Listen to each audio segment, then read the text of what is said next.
পায়রাটার দুটো চোখই খারাপ হয়ে গেছে। সারা রাত ধরে কারেন্ট নেই, দেখো এই ঠান্ডার মধ্যে সব বাচ্চাগুলো একজোট হয়ে গেছে। তো ওই জন্য টর্চ দিয়ে আপাতত কাজ চালালাম। লাইট আপ ডাউন করার জন্য দেখো বাল্বটাও নষ্ট হয়ে গেছে। সত্যি বলতে খুব ক্ষতি হয়ে গেল।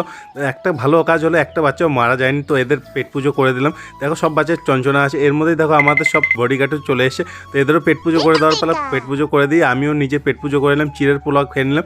এর মধ্যে মার অর্ডার হলো রেশন আনতে যেতে হবে। তো রেশন দোকানে গিয়ে দেখিস দোকান বন্ধ, আজকে রেশন দেবে না। তো বাজারে গিয়ে কিছু বাজার টাজার করে চলে এলাম বাড়ি। একটু রোদ উঠতেই পর্দাগুলো তুলে ডিমগুলোকে বের করে নিয়ে চলে আসলাম। আর এই ঠান্ডার মধ্যে দেখো বাচ্চাটাও একটু অসুস্থ হয়ে গেছে, তো একে ধরে রোদের মধ্যে বসিয়ে দিলাম। এরপর আমিও স্নান টান করে মার সাথে চলে গেলাম, পাশের বাড়ি পুজো হচ্ছে। তো ওখানে দেখি খাওয়া দাওয়া শুরু হয়েছে। তো আমিও ওখানে গিয়ে আমারও পেট পুজোটা করে নিলাম। আর সন্ধ্যাবেলা দেখো কবিতরটা ঠিকমতো দেখতেই পারে না। তো এই সারা রাত ধরে কিছু খায়নি, সারাদিন ধরে কিছু খায়নি।